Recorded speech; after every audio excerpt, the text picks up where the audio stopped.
இன்றைய வசனம் தியானத்தின் தலைப்பு என் கண்ணீரை. சங்கீதம் 56:8. என் அலைச்சல்களை தேவரீர் எண்ணி இருக்கிறீர். என் கண்ணீரை உம்முடைய துருத்தியில் வையும், அவைகள் உம்முடைய கணக்கிலல்லவோ இருக்கிறது. பெலிஸ்தர் தாவீதை காத்தூரில் பிடித்தபோது தாவீது இந்த வார்த்தைகளை கூறினதை இதன் தலைப்பிலிருந்து நாம் அறிந்து கொள்கிறோம். நம்முடைய வாழ்க்கையிலும் நாம் எதிர்பாராத எதிர்மறையான சூழ்நிலைகளை சந்திக்கும் போது, நம்முடைய வாயின் வார்த்தைகளால் விவரிக்க முடியாத போது நம் கண்களிலிருந்து தானாக கண்ணீர் வடிகின்றது. இந்த கண்ணீர் நம்முடைய பயத்தின் உணர்வை, கவலையின் உணர்வை, உதவியற்ற உணர்வை வெளிப்படுத்துகிறது. மனிதர்கள் நம்முடைய கண்ணீரை கண்டும் காணாதவர்களைப் போல செல்லலாம். கண்ணீர் நிறைந்த உலகத்தில் நாம் வாழ்ந்து கொண்டிருந்தாலும் இயேசு நம் கண்ணீரை அவருடைய துருத்தியில் வைத்திருக்கிறார், அவருடைய கணக்கில் வைத்திருக்கிறார். நிச்சயமாகவே பதில் தருவார். முற்காலங்களில் திராட்சரசத்தை துருத்தியில் சேகரித்து வைப்பார்கள். தாவீதும் கூட 6 சங்கீதம் 6 என் கண்ணீரால் என் படுக்கையை மிகவும் ஈரமாக்கி என் கட்டிலை நனைக்கிறேன் என்றார். 42 சங்கீதம் 3 இரவும் பகலும் என் கண்ணீரே எனக்கு உணவாயிற்று என்றார். தாவீதின் துக்கம் அவ்வளவு பெரிதாக இருந்ததால் தன்னுடைய கண்ணீரை ஆண்டவர் துருத்தியில் சேகரித்து வைக்கும்படி ஜெபித்தார். அந்த சூழ்நிலையிலும் தான் தேவனுக்கு முன்பாக இருப்பதில் உறுதியாக இருந்ததை கடைசி வசனத்தில் நாம் வாசிக்கிறோம். ஒரு நாள் காலை சார்லட் தனது 5 வயது மகனை கையை பிடித்து பள்ளிக்கூடத்திற்கு சென்று கொண்டிருந்த போது ரோடை கிராஸ் பண்ண வேண்டியதாய் இருந்தது. ரோடை கிராஸ் பண்ண அங்கு நின்ற போது அருகில் இருந்த போலீஸ் அந்த குட்டி தம்பியிடம், குட் மார்னிங் தம்பி, உன்னோடு வருவது யார் என்று கேட்டார். சற்றும் யோசிக்காமல் அவன் ஒருவரும் இல்லை என்றான். அருகிலிருந்த எல்லோரும் சிரித்தார்கள். ஆனால் அந்த வார்த்தை சார்லட் காதில் ரிங்காரமிட்டு கொண்டே இருந்தது. அவன் என்னை கண்டு கொள்ளவே இல்லை என்ற கவலை இருதயத்தை நிரப்ப ஆரம்பித்தது. அன்று இரவு எல்லோரும் சாப்பிட வாருங்கள் என்று பல முறை அழைத்த போதும் கூப்பிடுவதை ஒருவரும் கவனிக்காமல் டிவியை பார்த்து கொண்டே இருந்தார்கள். பின் டிவியை ஆஃப் பண்ணினதும் எல்லோரும் சாப்பிட வந்தார்கள். நான் கூப்பிடுவதை இந்த வீட்டில் யாரும் கவனிப்பதில்லை, ஒருவருக்கும் நான் தேவையில்லை என்ற பல எண்ணங்களால் இருதயம் கவலையினால் நிறைந்தது.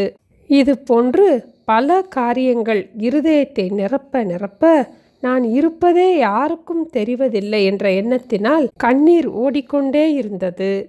மறுநாள் சார்லட் ஃப்ரெண்டு ஜானிஸ், இங்கிலாந்திலிருந்து நான் வந்துவிட்டேன், எல்லா ஃப்ரெண்ட்ஸையும் நாளை எங்கள் வீட்டிற்கு சாப்பிட வர சொல்லியிருக்கிறேன், நீயும் வந்துவிடு என்று கூறினாள்.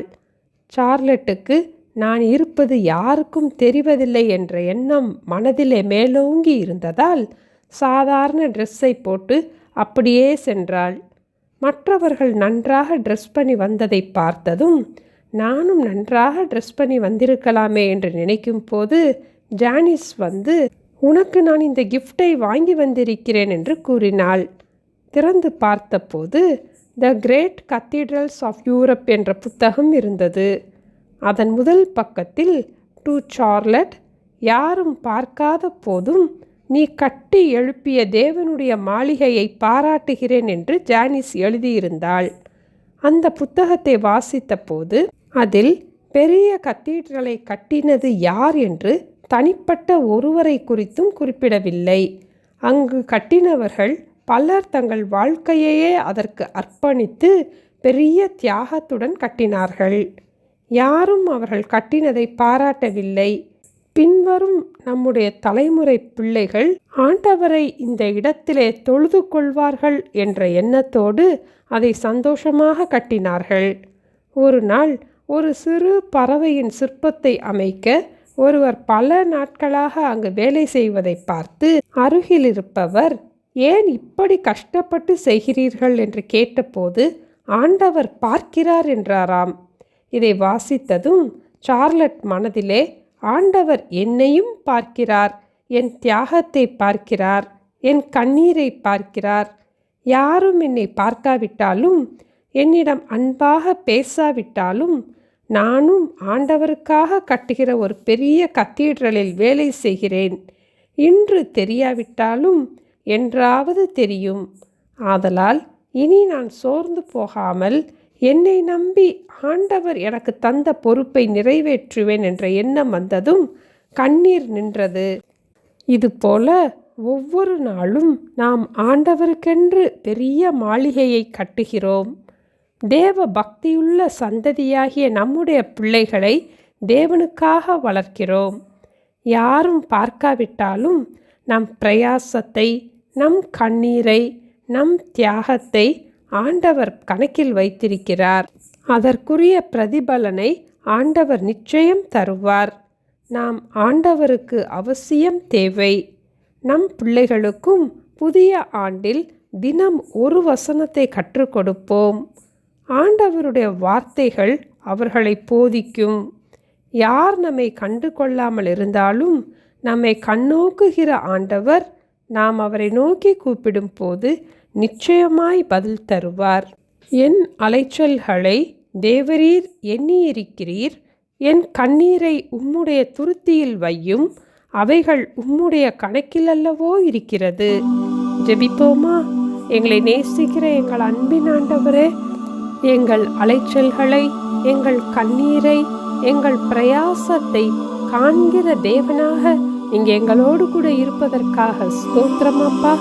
ஆகவே எதை குறித்தும் நாங்கள் கலங்காதபடிக்கு எங்களை நம்பி நீங்க தந்திருக்கும் பொறுப்பை நாங்கள் நிறைவேற்றுவதற்கு எங்களுக்கு வேண்டிய திட மனதை தந்து எங்களை ஆசீர்வதிக்க வேண்டுமாய் ஜெபிக்கிறோம் அப்பா. புதிய வருடத்திலிருந்து நாங்களும் வேதத்தை கருத்தாய் படிக்க, எங்களுடைய பிள்ளைகளுக்கும் ஒவ்வொரு நாளும் வேதத்திலிருந்து ஒரு வசனத்தை மனப்பாடமாக கற்றுக் கொடுக்க எங்களை போதித்து வழிநடத்த வேண்டுமாய் இயேசுவின் நாமத்தில் ஜெபிக்கிறோம் பிதாவே. ஆமென். Thank you. Have a blessed day.